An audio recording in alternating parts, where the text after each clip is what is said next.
یہ ہے سمے نیوز نیٹ ورک اور آپ دیکھ رہے ہیں عالمی سمے. میں ہوں سید فیصل علی اور آج میرے ساتھ بہار کی ایک قدار شخصیت. اگر مسلم سیاست کی بات کریں تو ایک بہت بڑا نام مولانا اسرار الحق قاسمی صاحب، جو کشن گنج کے رکن پارلیمنٹ بھی ہیں اور اپنی ایک انفرادی پہچان بھی رکھتے ہیں مسلمانوں کے حوالے سے، مسلم مسائل کے حوالے سے، مسلم دینی اور سیاسی قیادت کے حوالے سے. مولانا صاحب ہمارے ساتھ موجود ہیں، ان سے بات چیت کریں گے ہندوستان میں موجودہ صورتحال پہ. صاحب آپ کا بہت بہت خیر مقدم ہے. سب سے پہلے آپ سے یہ جاننا چاہیں گے کہ ابھی آپ الیکشن لڑے، ساری اٹکلوں کے باوجود یہ کہا جا رہا تھا شاید اس بار مولانا اسرار الحق قاسمی کے لیے کشن گنج جیتنا بڑا مشکل ہوگا، لیکن آپ کافی اچھے ووٹ سے جیت کے آئے. کیا وہ وجہ تھی جس کی وجہ سے آپ اس ہوا میں جہاں سارے بڑے بڑے دگگج ہار گئے قاسمی صاحب جیتے؟ میں وہاں سے منتخب ہونے کے بعد بہت ہی غور و فکر کیا اس بات پر کہ میرا یہ علاقہ صرف میری کنسٹیٹوئنسی نہیں بلکہ پوری پورنیہ کمشنری، یہ اس کی حالت کیوں ایسی خراب ہے کہ یہ تعلیم میں بھی سب سے پیچھے ہے اور معیشت میں بھی سب سے پیچھے ہے. یعنی اب یہ سمجھیے کہ 70% ساکھرتا پورے ملک میں ہے، لیکن میری کمشنری کے اندر 45% ساکھرتا ہے. اسی طرح سے ایجوکیشن کا بھی یہی حال ہے، اس کا ریٹ 30، 32، 28 اس حساب سے ہے ان ضلعوں میں. تو ایک تو میں نے دیکھا کہ آخر یہ کیوں، غریبی کی حالت یہ ہے کہ آج بھی وہاں سے 5-10 لاکھ آدمی ہر وقت مزدوری کرتے ہیں باہر پورے ملک میں، ان کا گزارا ہوتا ہے. تو میں بہت ہی غور و فکر کیا کہ میں اس سے اٹھانے کے لیے ان کو کیا کروں. تو بہت ہی غور کرنے کے بعد مجھ کو 2-3 باتیں سمجھ میں آئی جو میں آپ کو بتا رہا ہوں. اور بہت اچھا سوال کیا آپ نے، یہ اور لوگوں کے تک جائے گا تو اچھا ہے. پہلی چیز ہم نے یہ دیکھا کہ ان کی غریبی کی اور مجبوری اور محکومی جو کچھ وہاں ہے اس کی وجہ یہ ہے کہ ان میں تعلیم کی کمی ہے. میں نے یہ سوچا کہ میں اس کو پہلا ایجنڈا بناؤں. پھر تعلیم کے لیے میں نے جائزہ لیا کہ انفراسٹرکچر یہاں ہے یا نہیں ہے. مجھے افسوس ہوا دیکھ کر کہ میرے کشن گنج میں صرف 23 ہائی اسکول، جبکہ وہاں 108 ہائی اسکول کی ضرورت ہے وہاں کی آبادی کے لحاظ سے. 23 ہائی اسکول، وہاں ٹیکنیکل ایجوکیشن کے لیے کوئی بھی ادارہ نہیں آج تک نہیں. کچھ ڈگری کالج ہیں جن کا برا حال ہے، ان کا کوئی نظم انتظام نہیں ہے. ہائر ایجوکیشن میں صدمہ ہوا دیکھ کر کہ پورے بہار کی کوئی ایسی کمشنری نہیں ہے کہ جس میں 1 یا 2 انسٹیٹیوٹ سینٹرل یا اسٹیٹ کی نہ ہو. بعض کمشنری میں 2 انسٹیٹیوٹ ہے، لیکن میری پورنیہ کمشنری جہاں 70 لاکھ کی آبادی ہے اور سب او بی سی ہیں، دونوں کمیونٹی کے لوگ سب او بی سی ہیں، کمزور طبقے کے لوگ ہیں، اور ان کے لیے آزادی کے بعد سے آج تک کوئی انسٹیٹیوٹ نہیں ہے. میں اس بات پر یقین رکھتا ہوں کہ انسان صرف اپنے بدن سے ترقی نہیں کر سکتا. اگر بدن کا استعمال ہوگا، ظاہر خون سے بدن کا استعمال ہم کریں گے، یہ لیبر رہے گا. ترقی کرنے کے لیے دماغ کا استعمال ہونا ضروری ہے، اور دماغ کے لیے خون کے ساتھ تعلیم چاہیے. یہ میرا اپنا نظریہ ہے، اور میں اس جہت پر طے کیا کہ میرا فرسٹ ایجنڈا یہ ہوگا کہ میں تعلیم کے معیار کو ہی بڑھاؤں گا. اور پچھلے 5 سال میں کتنے اسکول کھلے آپ کے؟ میں ہائی اسکول کے اندر 23 کو میں سے بڑھا کے اس کو 53 کیا. 30 ہائی اسکول بڑھے. حالانکہ دقت یہ ہے کہ ایک ہائی اسکول کے لیے 2 ایکڑ زمین چاہیے. وہ زمین گورنمنٹ نہیں دیتی، پبلک سے لینی پڑتی ہے. لیکن ان مشکلات کے باوجود اب وہاں 23 ہائی اسکول سے بڑھ کر کے اس وقت 53 ہائی اسکول ہوا. ایم ایچ ٹی پی کا پیسہ جو جاتا ہے وہاں ظاہر ہے کہ چاروں ضلع ہمارا ایم ایچ ٹی پی میں آتا ہے، کافی اچھی رقم جاتی ہے. یہ پیسہ یوں ہی بندر بانٹ ہو جاتا تھا. میں نے اس پیسے پر کنٹرول کیا. مجھے ایک بات سمجھ میں آئی کہ میرے ہاں جو مدرسے ہیں بہار کے اندر، اس کی بڑی ایک اہمیت ہے. اہمیت یہ ہے کہ ان مدرسوں کا جو کریکولم ہے وہ ایسا ہے کہ اگر وسطانیہ ایک بچہ وہاں پاس کرتا ہے تو اس سرٹیفکیٹ سے ہائی اسکول میں 9ویں کلاس میں اس کا ایڈمیشن. مولانا آپ نے یہ بات کہی کہ 23 سے آپ نے 53 اسکول کیا، لیکن آپ کے مخالف جو ہیں، جو پوری ایک بڑی تعداد ہے مخالفین کی، وہ یہ کہتے ہیں کہ مولانا نے اپنے 5 سال میں کچھ نہیں کیا. نہیں، اب میں سنیے، میں جو زمین پر ہے یہ دیکھیں، کچھ نہیں کیا وہ سوال نہیں ہے. میں تو کارڈ رپورٹ بھی چھاپا، جتنا کام کیا سب زمین پر ہے. یہ 30 ہائی اسکول جو بڑھے ہیں سب زمین پر ہے نا. اب رہا یہ کہ اس میں میری ہی تنہا کوشش نہیں، سب کی کوشش ہے. لیکن میرے زمانے میں یہ 30 ہائی اسکول بڑھے. اس کے علاوہ اس ایم ایچ ڈی پی کے پیسے کا ہم نے مدرسوں کے لیے استعمال کیا.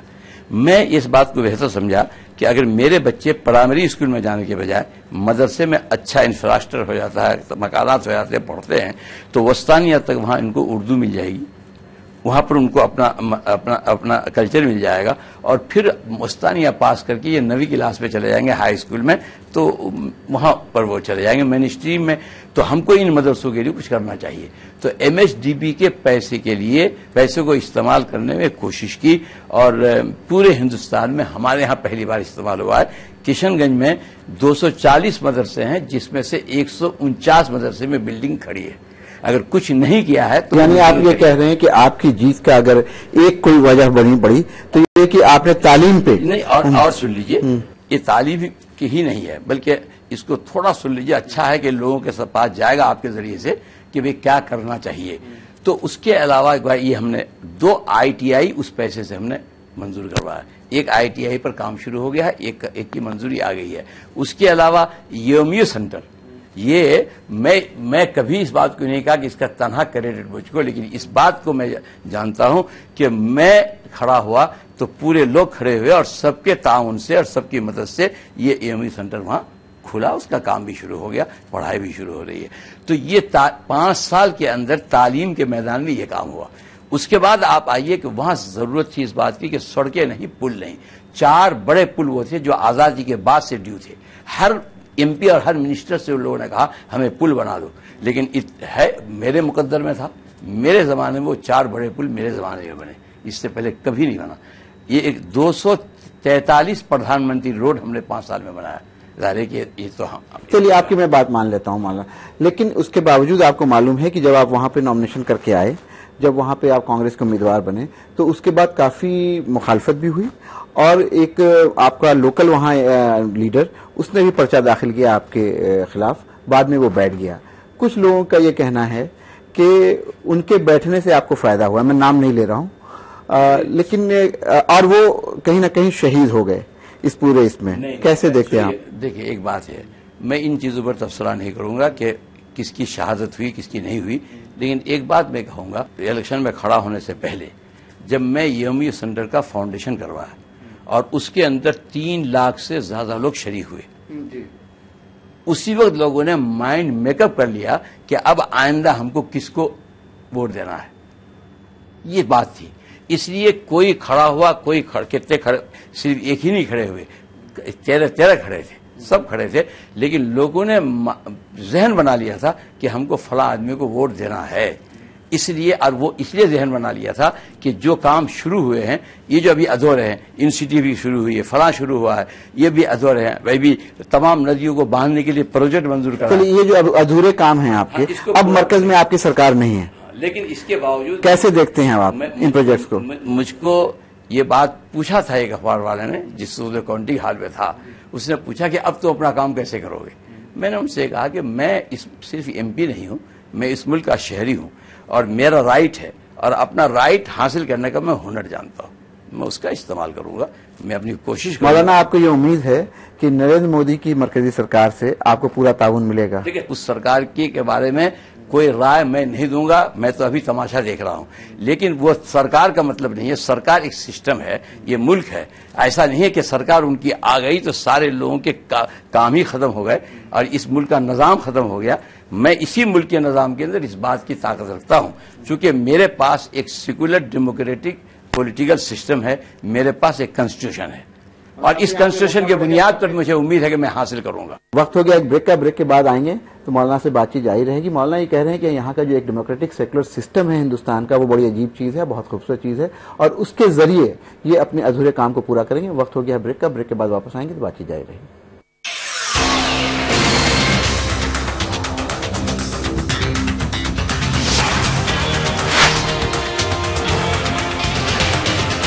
ہر سال تو تم مجھ سے ڈونیشن لیتی تھی، اس بار کیوں نہیں؟ وہ آپ نے ڈانس کلاسز بند کر دی نا. ارے ریٹائر ہو گئی تو کیا ہوا، ریگولر انکم تو اب بھی آتی ہے. مطلب national pension system. National pension system یہ 60 کی عمر تک پیسے بچاتا اور بڑھاتا ہے، اور پھر انہی پیسوں کو ہر مہینے سیلری کی طرح آپ تک پہنچایا جاتا ہے. 1800110708 ان کی website www.pfrda.org.in. National pension system میں انویسٹ کرنے سے ٹیکس بھی بچتا ہے. National pension system.